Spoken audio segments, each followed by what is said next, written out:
Hello students, நம்ம ஏற்கனவே international எக்கனாமிக்ஸில் balance of பேமெண்ட்னா என்னென்னு பார்த்தோம், பேலன்ஸ் ஆஃப் ட்ரேட்னா என்னென்னு பார்த்தோம்.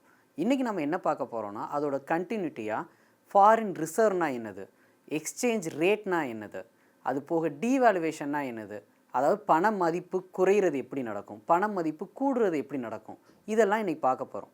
ஸோ ஃபார் எக்ஸாம்பிள் எப்படின்னா இன்றைக்கி மதிப்பு என்ன அப்படின்னா $1 ஈக்குவல் டு 89 ரூபா அப்படின்னு இருக்குது.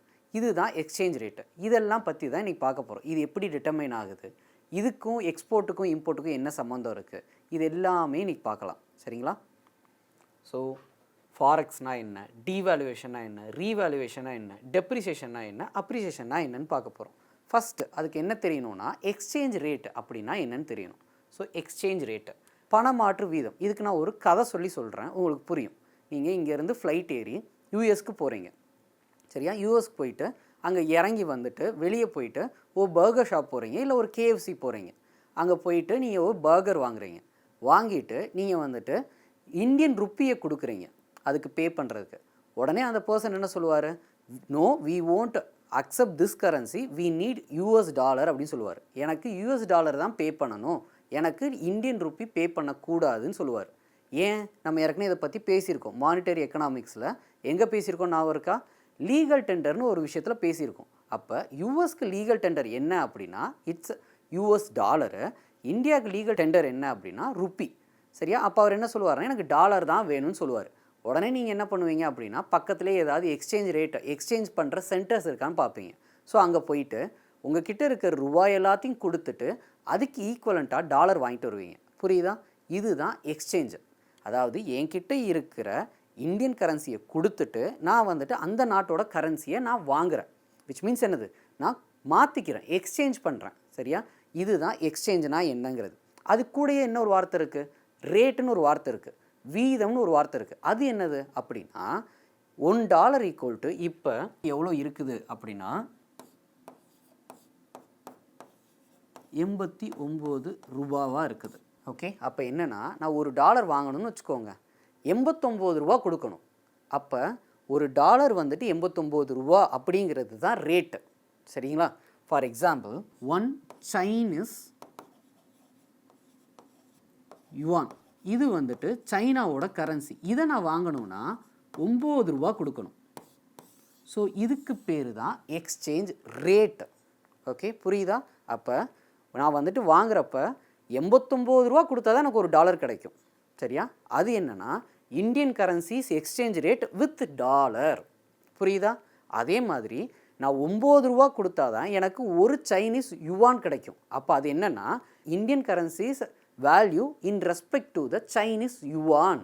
ஓகே, ஸோ இதுதான் எக்ஸ்சேஞ்ச் ரேட்டு. சரி சார், இதெல்லாம் எனக்கு புரியுது. நான் நியூஸில் வந்துட்டு கடைசியில் இந்த மாதிரி எக்ஸ்சேஞ்ச் ரேட்டுங்கிறதெல்லாம் வரும், நான் பார்த்துருக்குறேன். ஆனால் எனக்கு இது ஒன்று தான் புரியல. அது ஏன் $1 ஈக்குவல் டு 1 ருப்பீஸ்னு இல்லை சார், அது ஏன் வந்துட்டு $1க்கு 89 ரூபா கொடுக்கணும் நான் அப்படிங்கிற கேள்வி உங்களுக்கு வரணும். புரியுதா? ஏன் வந்துட்டு அது அப்படி இல்லை அப்படிங்கிற கொஷின் உங்களுக்கு வரணும். அப்போ இது ஏதோ ஒன்று நடந்திருக்கு, அது எப்படி நடக்கும், அப்போ இந்த ரேட்டெல்லாம் எப்படி யார் டிசைட் பண்ணுறா, இது எப்படி தான் நடக்கும் அப்படிங்கிறது உங்களுக்கு தோணணும். ஸோ அதுக்கு காரணம் என்ன அப்படின்னா டிமாண்ட் அண்ட் சப்ளை. இது எப்படி டிட்டர்மைன் பண்ணுறாங்க அப்படின்னா demand and supply. Demand and சப்ளைனா என்ன சார், இதுக்கும் கரன்சிக்கும் எக்ஸ்சேஞ்ச் ரேட்டுக்கும் என்ன சம்மந்தம் அப்படிங்கிற கேள்வி வருதுன்னா நான் ஒரு கதை திரும்ப வரைக்கும் சொல்கிறேன். நம்ம எல்லோரும் இந்தியாவில் இருக்கிறோம். இப்போ இந்தியாவில் ஸ்மார்ட் ஃபோன்ஸ் வந்துட்டு நிறைய பேர் யூஸ் பண்ணுறாங்க. ஆனால் ஸ்மார்ட் ஃபோன் தயாரிக்கிற கம்பெனி இந்தியாவில் கிடையாது. ஸோ அப்போ என்ன பண்ணுவாங்க, எல்லோரும் வந்துட்டு வெளிநாட்டிலேருந்து வாங்குகிறாங்க. கன்சிடர் பண்ணுவோம் இந்தியாவில் வாங்குகிற எல்லா ஸ்மார்ட் ஃபோனுமே நம்ம வந்துட்டு யூஎஸ்லேருந்து வாங்கிட்டு இருக்கோம்னு வச்சுக்கோங்க. அப்போ என்ன பண்ணுவோம் அப்படின்னா இந்தியன் கரன்சியை கொடுத்து நம்ம வந்துட்டு யூஎஸில் இருந்து ஒரு ஸ்மார்ட் ஃபோனை வாங்க முடியாது. அப்போ நம்ம என்ன பண்ணணும்னா இந்தியன் கரன்சியை கொண்டு போய் கொடுக்கணும். இந்தியன் ருப்பியை கொடுத்து நம்ம வந்துட்டு யூஎஸ் டாலரை வாங்குவோம்.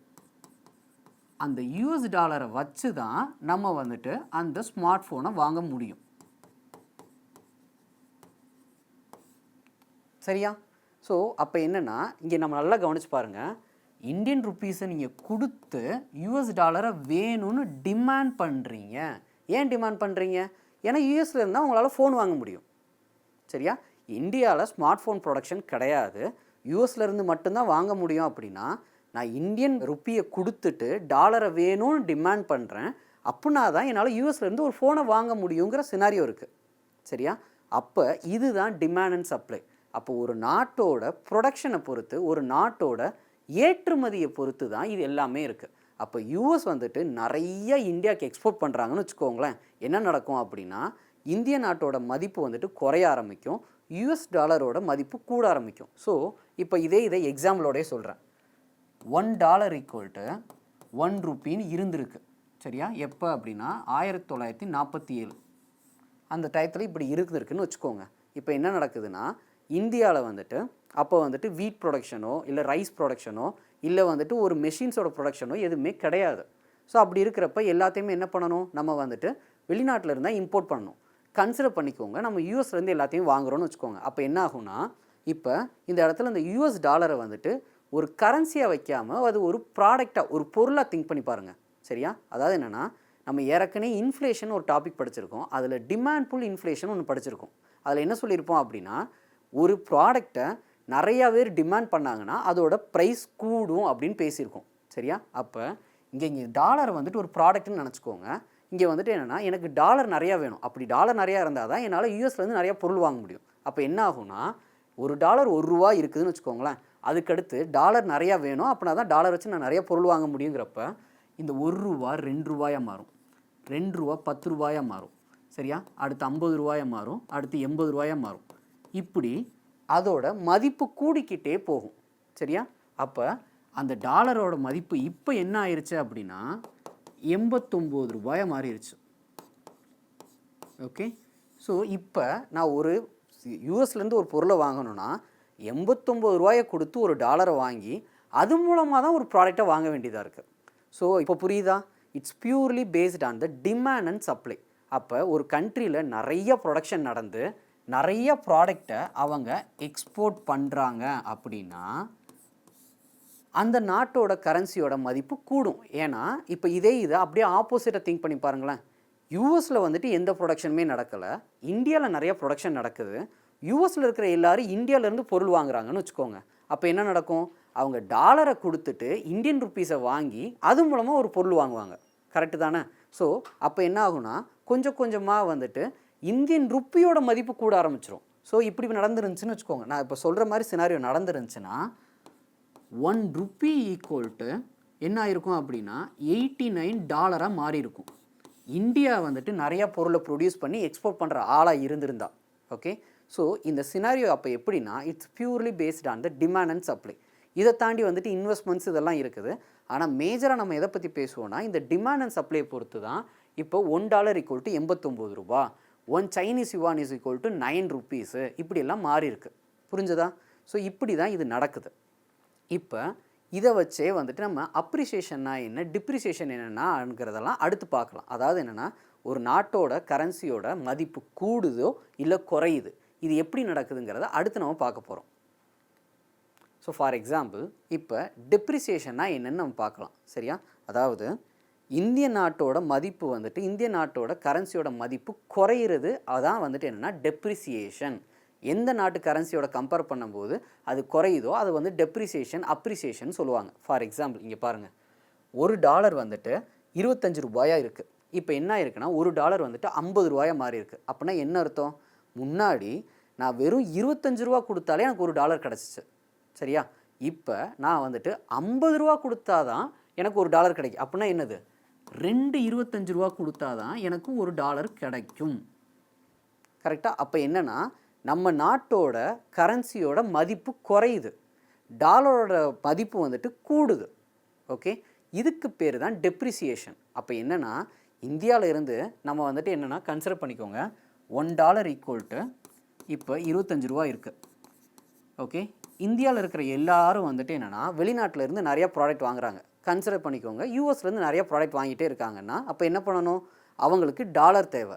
ஸோ டாலரை வந்துட்டு வேணும்னு சொல்கிறப்ப வந்துட்டு என்னென்னா, டாலருக்கான டிமாண்டு கூடுது. இந்த இடத்துல நான் திரும்பியும் சொல்கிறேன், டாலரை வந்துட்டு ஒரு கரன்சின்னு வச்சுக்காதீங்க, ஒரு ப்ராடக்ட்னு வச்சு திங்க் பண்ணுங்கள். அப்போ ஒரு பொருளை நிறையா வேணும்னு சொல்கிறப்ப அந்த பொருளோட ரேட்டு கூடும். அதுதான் இங்கேயும் நடக்குது. அப்போ என்னென்னா, ₹25 ₹30 மாறும், ரூ. 40 மாறும், ரூ.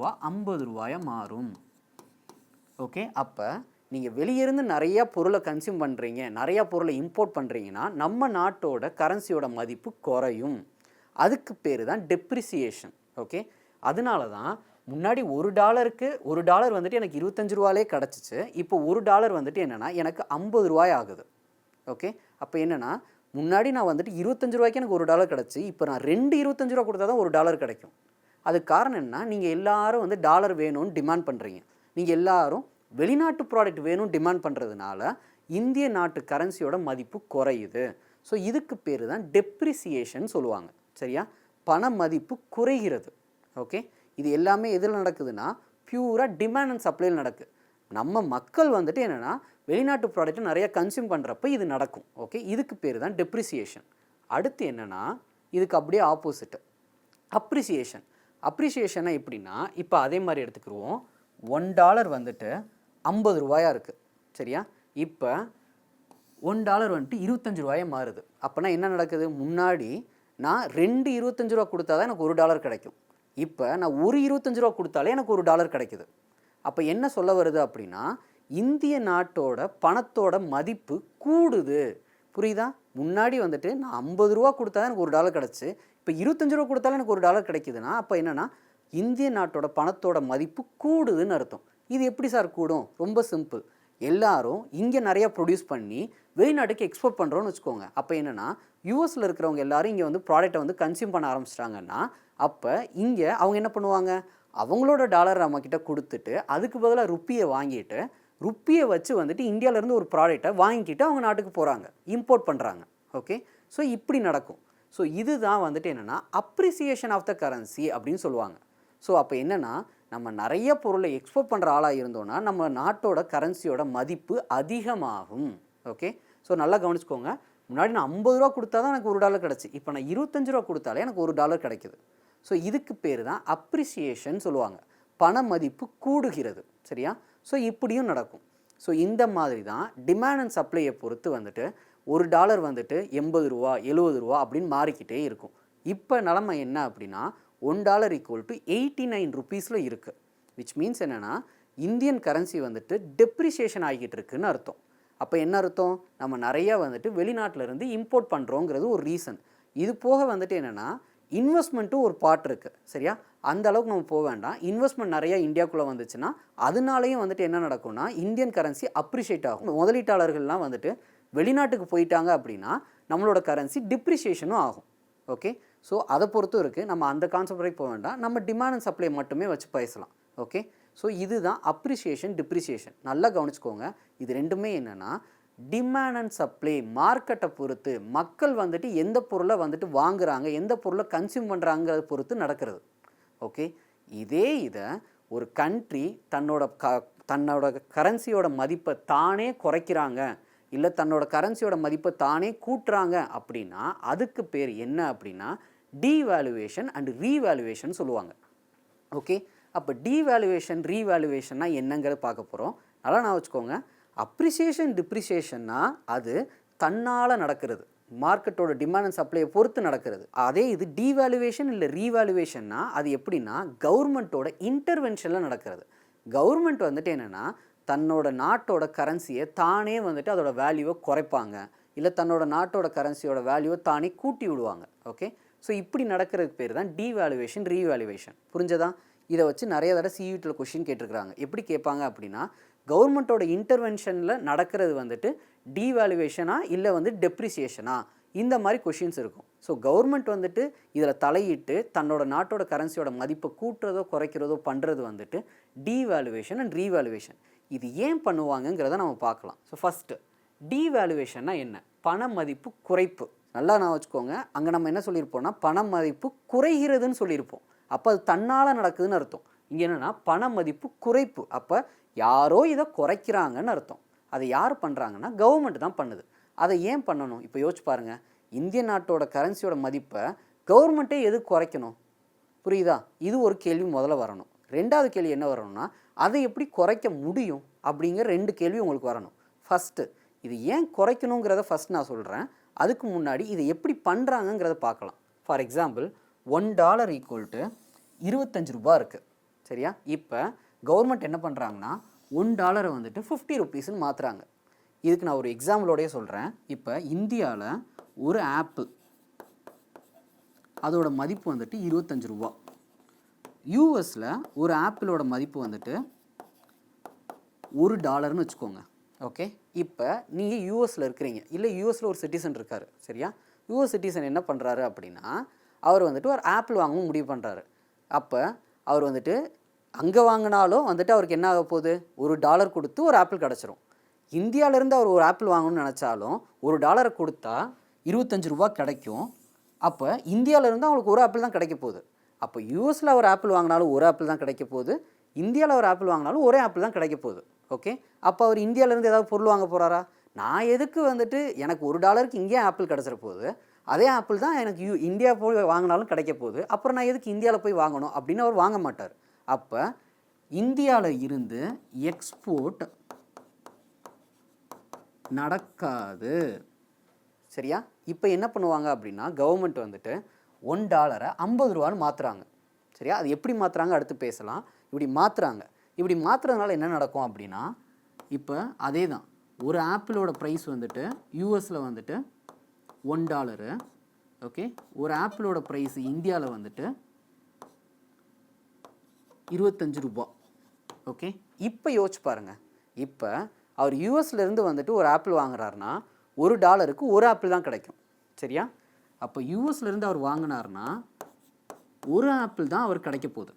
சரியா? அதே இது அந்த $1 இந்தியாவில் வந்துட்டு அவர் வந்துட்டு எக்ஸ்சேஞ்ச் பண்ணிக்கிறாரு. சரியா?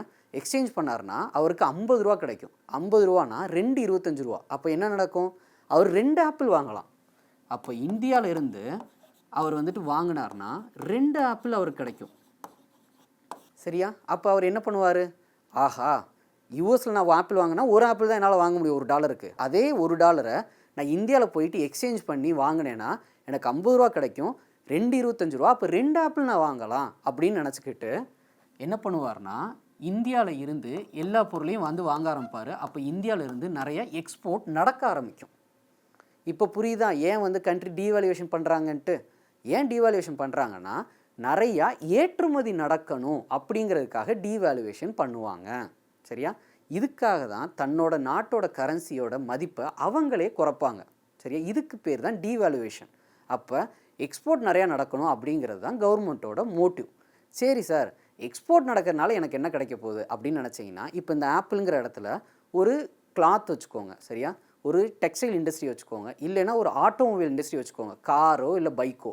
இப்போ இந்த மாதிரி வந்து டீவேல்யூஷன் பண்ணதுக்கப்புறம் யூஎஸில் வாங்குகிற காரை விட இந்தியாவில் வாங்குகிற கார் சீப்பாக இருக்குதுங்கிறப்ப என்ன நடக்கும், எல்லாருமே யூஎஸில் விட்டுட்டு இந்தியாவிலேருந்து காரை வந்துட்டு இறக்குமதி பண்ணுவாங்க யூஎஸ்கில் இருக்கிறவங்க. அப்படி நடக்கும்போது இங்கே இருக்கிற இந்தியன் கம்பெனிஸ் என்ன பண்ணுவாங்க அப்படின்னா, ஓகே நம்மக்கிட்ட இருந்து நிறைய கார் வந்துட்டு வெளிநாட்டுக்கு வந்து சேல் ஆகுது, நம்ம என்ன பண்ணலாம், இன்னொரு பிளான்ட்டை போடலாம், இன்னொரு பிரான்ச்சை ஸ்டார்ட் பண்ணலாம் அப்படின்னு ஸ்டார்ட் பண்ணுவாங்க. ஸ்டார்ட் பண்ணுறப்ப அவங்க என்ன பண்ணுவாங்க, கண்டிப்பாக லேபர்ஸை வேறு இன்னும் நிறைய ஏற்றுவாங்க. ஸோ ஒரு 1000 லேபர் வந்துட்டு எக்ஸ்ட்ரா ஆகுறாங்கன்னு வச்சுக்கோங்க. அந்த 1000 லேபர் என்ன ஆவாங்க, அவங்க டே டு டே அவங்களுக்கு வந்துட்டு ஒரு சேலரி கிடைக்கும், அதை வச்சு நிறைய கன்சியூம் பண்ணுவாங்க. ஸோ அவங்க கன்சியூம் பண்ணுறதுனால இன்னொரு ப்ராடக்ட் வந்துட்டு ப்ரொடக்ஷன் கூடும். அப்படியே வந்துட்டு சர்க்குலராக எக்கனாமி பயங்கரமாக க்ரோ ஆக ஆரம்பிக்கும். அதனால எக்கனாமி வந்துட்டு பயங்கரமாக க்ரோ ஆக ஆரம்பிக்கும். சரியா? பூஸ்டிங் ஆஃப் த எக்கனாமி கிடைக்கும். புரிஞ்சதா? ஸோ இதுக்காக தான் டீவேல்யூவேஷன் பண்ணுவாங்க. அப்போ என்னென்னா கவர்மெண்ட்டு தன்னோட எக்ஸ்போர்ட்டை கூட்டணும், தன்னோட கண்ட்ரியோட ஜிடிபியை கூட்டணும், எக்கனாமியை பூஸ்ட் பண்ணணும் அப்படிங்கிறதுக்காக வாலண்ட்ரியாக தன்னோட நாட்டோட கரன்சியோட மதிப்பை தானே குறைக்கிறது. இதுக்கு பேர் தான் டீவேல்யூவேஷன். இது எப்படின்னா கவர்மெண்ட்டோட இன்டர்வென்ஷனில் நடக்கும். இதை மறக்கவே மறக்காதீங்க. சரியா? ஸோ ஏன் பண்ணுறாங்கன்னு சொல்லிட்டேன். இதோட யூசஸ் இதனால் என்ன கிடைக்க போகுதுன்னு சொல்லிட்டேன். எக்ஸ்போர்ட் இன்க்ரீஸ் ஆகும், அதே நேரத்தில் இம்போர்ட் குறையும், அதே நேரத்தில் எக்கனாமியோட ஜிடிபி வந்து கூடுன்னு சொல்லிட்டேன். இதை எப்படி பண்ணுவாங்க சார் அப்படிங்கிற கேள்வி வரும்ல. அதே தான் சிம்பிளாக திங்க் பண்ணலாம். என்னென்னா இப்போ டீவேல்யூவேஷன், இந்திய நாட்டோட கரன்சியை டீவேல்யூவேஷன் பண்ணணும் அப்படின்னு வச்சுக்கோங்க. அப்போ டாலரோட மதிப்பை நான் கூட்டணும், அதே நேரத்தில் ருப்பீஸோட மதிப்பை நான் குறைக்கணும். அப்போ நான் என்ன பண்ணுவேன் அப்படின்னா நான் நிறைய வந்துட்டு டாலரை வந்துட்டு வாங்க ஆரம்பிப்பேன். ஆனால் ஆர்பிஐ வந்துட்டு ஃபாரின் மார்க்கெட்டு ஓப்பன் மார்க்கெட்டில் போயிட்டு என்ன பண்ணுவாங்க அப்படின்னா நிறைய டாலரை வந்துட்டு ப்ரொக்யூர் பண்ணி ஃபாரெக்ஸ் ரிசர்வ்னு சொல்லுவாங்க. சரியா? இது ஒரு டப்பா மாதிரி நான் வச்சுக்கோங்க. ஃபாரின் கரன்சிஸ் இருக்கிற ரிசர்வ். இந்த ரிசர்வில் வந்துட்டு என்னென்னா வெளிநாட்டு கரன்சிஸ் எல்லாத்தையுமே சேவ் பண்ணி வைப்பாங்க. இதில் நிறைய கரன்சி டாலரை வாங்கி வாங்கி வைப்பாங்க. அப்போ டாலருக்கான டிமாண்டை வந்துட்டு என்ன பண்ணுறாங்கன்னா ஆர்டிஃபிஷியலாக இன்க்ரீஸ் பண்ணுறாங்க. அப்படி இன்க்ரீஸ் பண்ணுறப்ப டாலர் அப்ரிஷியேட் ஆகும், அதே நேரத்தில் இந்தியன் கரன்சி டிப்ரிஷியேட் ஆகும், டீவேல்யூவேட் ஆகும். இப்படி பண்ணுறதுனால தான் $1 ஈக்குவல் டு 25 ருபீஸாக இருக்கிறது $1 ஈக்குவல் டு 50 ருபீஸாக மாற்றி நிறைய எக்ஸ்போர்ட் நடக்க வைக்கிறாங்க. சரியா? இது சிம்பிளாக எப்படி நான் வச்சுக்கலாம் அப்படின்னா, டீவேல்யூவேஷன் பண்ணணும் அப்படின்னா நிறையா பை பண்ணணும் ஃபாரின் கரன்சியை, டிபின்னு நான் வச்சுக்கோங்க. அப்போ டீவேல்யூவேஷன் பண்ணணும்னா நிறைய ஃபாரின் கரன்சியை பை பண்ணாங்கன்னா தன்னோட நாட்டோட கரன்சியோட மதிப்பு குறையும். அப்போ ஷார்ட்கட் நான் வச்சுக்கோங்க, டிபி அப்படின்னு நான் வச்சுக்கோங்க. ஓகே, அப்போ டீவேல்யூவேஷன் பண்ணணும்னா நிறைய ஃபாரின் கரன்சியை அவங்க பை பண்ணணும். இப்படி பண்ணுறது மூலமாக டீவேல்யூவேஷன் பண்ணுவாங்க. டீவேல்யூவேஷன் பண்ணுறது மூலமாக எக்ஸ்போர்ட் நிறையா நடக்கும். சரியா? இப்போ டீவேல்யூவேஷன் பார்த்தாச்சு. நம்ம என்னென்ன பார்த்துருக்கோம்? அப்ரிசியேஷன் பார்த்தாச்சு, டெப்ரிசியேஷன் பார்த்தாச்சு, அதுக்கடுத்து டீவேல்யூவேஷன் பார்த்தாச்சு. அப்போ நெக்ஸ்ட் என்னவாக இருக்க போகுது? ரீவேல்யூவேஷன்னா என்னென்னு பார்க்க போகிறோம். ஸோ இதுக்கு முன்னாடி இதை நான் வச்சுக்கோங்க, இந்தியன் கரன்சியை வந்துட்டு மொத்தம் 3 தடவை டீவேல்யூவேட் பண்ணியிருக்கிறாங்க. சரியா? இந்த 3 தடங்கிறத மறக்காதீங்க. இதை ஒரு தடவை கேட்டிருக்காங்க, எத்தனை தடவை இந்தியன் கரன்சியை டீவேல்யூவேஷன் பண்ணியிருக்கிறாங்கன்ட்டு. அதை மறக்காதீங்க, அதையும் கேட்கலாம். மேபி வந்துட்டு இயர்ஸும் கேட்கலாம். ஃபார் எக்ஸாம்பிள் 1949 ஒரு தடவை நடந்திருக்கு, அடுத்து 1966 ஒரு தடவை நடந்திருக்கு, அடுத்து 1991 ஒரு தடவை நடந்திருக்கு. சரியா? எத்தனை தடவை டீவேல்யூவேட் பண்ணியிருக்காங்கங்கிறதையும் கேட்டிருக்காங்க, அதை மறக்காதீங்க. நெக்ஸ்ட் என்ன அப்படின்னா ரீவேல்யூவேஷன். ஏற்கனவே டீவேல்யூவேஷன் என்னன்னு சொன்னேன், நம்ம நாட்டோட கரன்சியோட மதிப்பை நம்மளே குறைக்கிறது. அப்போ ரீவேல்யூவேஷன் என்னவாக இருக்கும்? நம்ம நாட்டோட கரன்சியோட மதிப்பை நம்ம கூட்ட போகிறோன்னு அர்த்தம். சரியா? இது எப்படி பண்ணுறாங்க அப்படிங்கிறத அடுத்து பார்க்கலாம். இப்போ இது இதனால் என்ன நடக்குங்கிறத தெரிஞ்சுக்கோங்க. $1 ஈக்குவல் டு 50 ரூபான்னு இருக்குது. சரியா? இப்போ நான் என்ன பண்ணுறேன்னா $1 ஈக்குவல் டு அது 25 ருபீஸ்ன்னு மாற்றுறேன். அப்போ என்னென்னா முன்னாடி நான் 50 ரூபா கொடுத்தா தான் எனக்கு $1 கிடைக்கும். இப்போ 25 ரூபா கொடுத்தாலே எனக்கு $1 கிடைக்கும். அப்போ என்ன ஆகும் அப்படின்னா இது மூலமாக இம்போர்ட் நிறையா நடக்க ஆரம்பிக்கும். ஸோ ஒரு கண்ட்ரியில் எக்ஸ்போர்ட் நிறையா நடக்கணும்னா அவங்க டீவேல்யூவேஷன் பண்ணுவாங்க. இம்போர்ட் நிறையா நடக்கணும் அப்படின்னு நினச்சாங்கன்னா அவங்க வந்துட்டு ரீவேல்யூவேஷன் பண்ணுவாங்க. சார் இதனால எப்படி சார் வந்துட்டு எனக்கு வந்துட்டு இம்போர்ட் நிறையா நடக்கும் அப்படின்னு கேட்டிங்கன்னா, இப்போ இங்கே பாருங்கள், $1 ஈக்குவல் டு 50 ருபீஸு. சரியா? இப்போ ரீவேல்யூவேஷன் பண்ணதுக்கப்புறம் எனக்கு என்னென்னா நான் அதே 50 ருபீஸ் வச்சுருக்கேன்னு வச்சுக்கோங்க. 25 + 25 இப்போ எனக்கு $2 கிடைக்கும். புரியுதா? இப்போ முன்னாடி வந்துட்டு நான் வந்துட்டு 50 ரூபா கொடுத்தேன்னா எனக்கு $1 தான் கிடச்சிட்டு இருந்துச்சு. இப்போ என்ன ஆகுதுன்னு பாருங்களேன், நான் வந்துட்டு அதே 50 ரூபா கொடுத்தா எனக்கு $2 கிடைக்கும். அப்போ நான் என்ன பண்ணுவேன்னா 50 ரூபாய்க்கு முன்னாடி $1 தான் கிடச்சதுனால ஒரு ப்ராடக்ட் தான் நான் வாங்கிட்டு இருந்தேன். இப்போ எனக்கு $2 கிடைக்கிறதுனால 2 ப்ராடக்ட் வாங்க முடியும். அப்போ என்னென்னா இம்போர்ட் நிறையா நடக்கும். புரியுதா? அப்போ டீவேல்யூவேஷனில் என்ன நடக்கும்? எக்ஸ்போர்ட் நிறையா நடக்கும். ரீவேல்யூவேஷனில் என்ன நடக்கும்? நிறைய இம்போர்ட் நடக்கும். இம்போர்ட் வந்துட்டு ரொம்ப சீப்பராக நடக்கும். ஸோ இதனால் வந்துட்டு என்னென்னா இப்போ இந்த கண்ட்ரி கன்சிடர் பண்ணிக்கோங்க, இந்தியாவில் வந்துட்டு என்னென்னா ரா மெட்டீரியல்ஸ் எதுவுமே இல்லாமல் இருக்குதுன்னு வச்சுக்கோங்க. அந்த ரா மெட்டீரியல்லாம் வெளிநாட்டில் இருந்தால் வாங்கணும்னா அப்போ இந்த மாதிரி ரீவேல்யூவேஷன் பண்ணாங்கன்னா நம்ம நிறைய இம்போர்ட் பண்ண முடியும். இம்போர்ட் பண்ணி நிறைய ப்ராடக்டை வந்து ப்ரொடியூஸ் பண்ண முடியும். ஸோ இதுக்காக கூட வந்துட்டு அவங்க ரீவேல்யூவேஷன் பண்ணலாம்.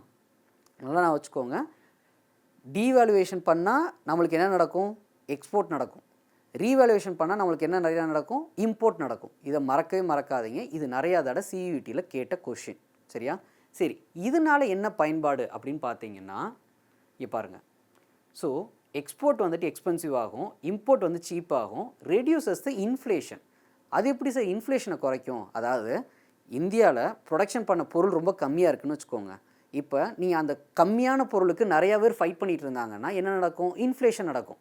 இதே இது நான் வந்துட்டு இந்த மாதிரி ரீவேல்யூவேஷன் பண்ணிட்டேன்னா வெளிநாட்டிலேருந்து நீங்கள் நிறையா ப்ராடக்ட் வாங்கிக்கிறலாம்ல. அப்போ என்னென்னா ப்ராடக்ட்டோட கவுண்ட் இன்க்ரீஸ் ஆகிடும். அதனால வந்துட்டு என்னென்னா கம்மியான ப்ராடக்ட்டுக்கு ஃபைட் பண்ணுறது குறைஞ்சி இன்ஃப்ளேஷன் குறைய ஆரம்பிக்கும். ஸோ இதுக்காகவும் ரீவேல்யூவேஷன் பண்ணுவாங்க. ஸோ இப்போ நம்ம என்னென்ன கான்செப்ட் பார்த்துருக்கோம் நான் வச்சுக்கோங்க. எக்ஸ்சேஞ்ச் ரேட்னா என்னென்னு பார்த்தோம், டெப்ரிசியேஷனா என்னென்னு பார்த்தோம், அப்ரிசியேஷன் என்னென்னு பார்த்தோம், டீவேல்யூவேஷன் என்ன பார்த்தோம், ரீவேல்யூவேஷன் என்ன பார்த்தோம். அண்ட் ரீவேல்யூவேஷன் எப்படி பண்ணுவாங்கன்னு தெரிஞ்சுக்கோங்க. இதை நீங்கள் ஈஸியாக நீங்களே கெஸ் பண்ணலாம். டீவேல்யூவேஷன் பண்ணப்போ என்ன பண்ணாங்க? பையிங் த ஃபாரின் கரன்சி பண்ணாங்க. அப்போ ரீவேல்யூவேஷன் பண்ணால் என்ன பண்ணணும் சொல்லுங்கள்? செல் பண்ணணும். Correct. Okay, selling of the foreign currency.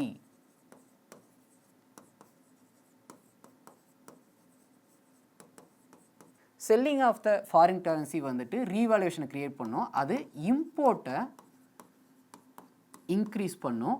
Buying of the foreign currency டீவேல்யூவேஷனை க்ரியேட் பண்ணும், அது எக்ஸ்போர்ட்டை இன்க்ரீஸ் பண்ணும். இப்போ நான் சொல்லியிருக்கிறேன்ல, இதில் இருந்து நிறையா தடவை சிஐடி கொஷின்ஸ் கேட்டிருக்கிறாங்க. சரியா? இந்த ஒரு சிம்பிள் டாப்பிக்கில் இருந்து நிறைய கொஷின்ஸ் வந்திருக்கு. ஓகேயா? இதை மறக்காதீங்க. அப்ரிசியேஷன் என்ன, டிப்ரிசியேஷனா என்ன, டீவேல்யூவேஷனா என்ன, ரீவேல்யூவேஷனா என்னன்ட்டு. அப்ரிசியேஷன் டிப்ரிசியேஷன் வந்துட்டு மார்க்கெட் டிபெண்ட்டு.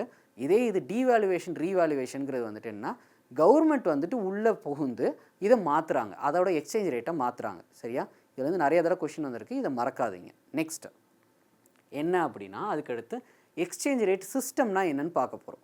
இதில் 2 சிஸ்டம் இருக்குது. ஒன்று வந்துட்டு என்னன்னா ஃப்ளோட்டிங் எக்ஸ்சேஞ்ச் ரேட்டு. சரியா? மாறுபடும் பரிமாற்றம் வீதம். ஓகே, அப்படின்னா என்னென்னா, இப்போ நம்ம மார்க்கெட்டில் இருக்குதுல்ல, $1 ஈக்குவல் டு இன்றைக்கி 89 ருபீஸு, ஒரு வாரத்துக்கு முன்னாடி 85 ருபீஸாக இருந்துச்சு, 2 வருஷத்துக்கு முன்னாடி $1 ஈக்குவல் டு 70 ருபீஸாக இருந்துச்சு. விச் மீன்ஸ் என்னென்னா, நம்ம மார்க்கெட்டோட டிமாண்ட் அண்ட் சப்ளையை பொறுத்து அந்த ரேட்டு டே டு டே மாறிக்கிட்டே இருக்கும். புரியுதா? அதுதான் ஃப்ளோட்டிங் எக்ஸ்சேஞ்ச் ரேட்டு. அப்படின்னா என்னென்னா, இன்றைக்கி நான் நிறையா ஃபாரின் ப்ராடக்டை கன்சியூம் பண்ணுறேன் அப்படின்னா என்னோட நாட்டோட கரன்சியோட மதிப்பு குறையும். ஒரு எக்ஸாம்பிளாகவே சொல்கிறேன். இப்போ $1 ஈக்குவல் டு 70 ருபீஸ் இருக்குது. சரியா? நான் என்ன பண்ணுறேன்னா, இன்றைக்கி நிறையா வந்துட்டு இம்போர்ட் பண்ணுறேன்.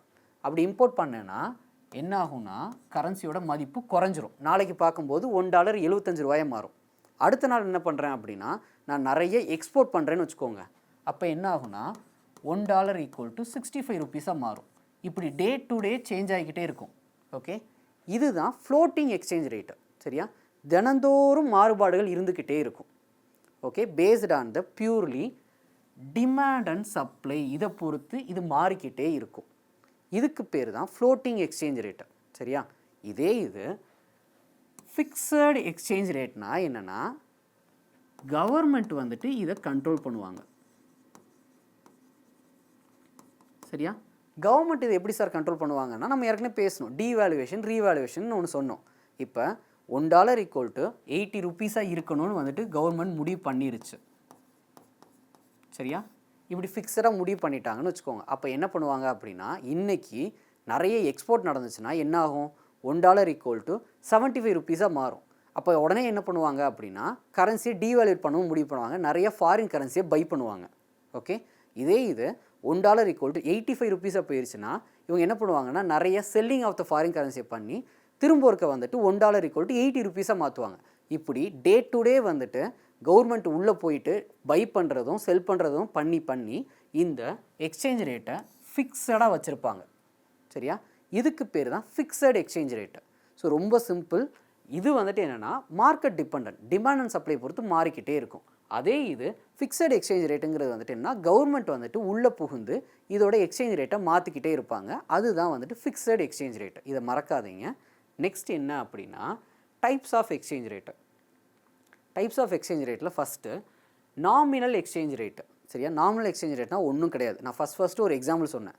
$1 ஈக்குவல் டு இன்னைக்கு ரேட் வந்துட்டு 89 ரூபா.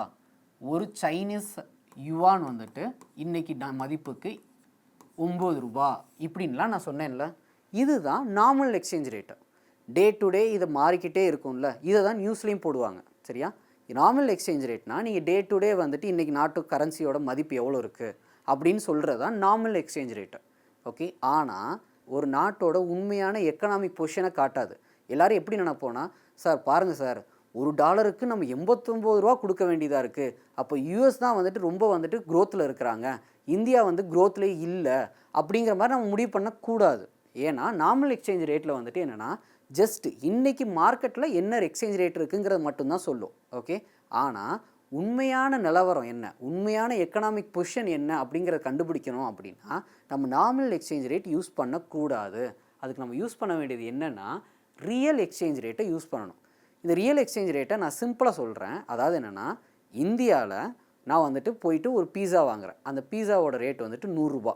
ஓகே, எக்ஸ்சேஞ்ச் ரேட் இந்தியாவுக்கும் யூஎஸுக்கும் வந்துட்டு என்னென்னா $1 ஈக்குவல் டு 100 ரூபா இருக்குது. சரியா? இந்தியாவில் ஒரு பீஸாவோட மதிப்பு வந்துட்டு என்னென்னா, அதை நான் சொல்லிடுறேன். ஒரு பீஸாவோட ரேட்டு வந்துட்டு 100 ரூபா இந்தியாவில். சரியா? யூஎஸில் ஒரு பீஸாவோட ரேட்டு வந்துட்டு $2. ஓகே, இப்போ இந்தியாவில் நான் ஒரு பீஸா வந்துட்டு நான் 100 ரூபாய்க்கே வாங்கிட முடியும். ஆனால் யூஎஸில் நான் வாங்கணும்னா இங்கே கண்டிப்பாக பாருங்கள், 100 ரூபா. அதை நான் வந்துட்டு எக்ஸ்சேஞ்ச் பண்ணேன்னா நான் வந்துட்டு 200 ரூபா கொடுத்தா தான் ஒரு பீஸாவை வாங்க முடியும். புரியுது? அப்போ என்னென்னா ரியல் எக்ஸ்சேஞ்ச் ரேட்டுங்கிறது என்னென்னா ஒரு ப்ராடக்டோட ப்ரைஸு அங்கே என்ன ரேட் இருக்குது, இங்கே என்ன ரேட் இருக்குது. சரியா? ஃபார் எக்ஸாம்பிள் இங்கே 1 kgயோட ஆப்பிளோட ப்ரைஸ் எவ்வளோ இருக்குது, அங்கே 1 kgயோட ஆப்பிளோட ப்ரைஸ் என்ன இருக்குது இப்படின்ட்டு ஒரு பேஸ்கெட் ஆஃப் கூட்ஸை வச்சு கம்பேர் பண்ணி சொல்லுவாங்க. சரியா? இதுக்கு பேர் தான் ரியல் எக்ஸ்சேஞ்ச் ரேட்டு. அப்போ ஒரு நாட்டோட கரன்சியோட மதிப்பை நம்ம எதை வச்சு மதிப்பிடணும் அப்படின்னா இந்த ரியல் எக்ஸ்சேஞ்ச் ரேட்டை வச்சு தான் சொல்லணும்.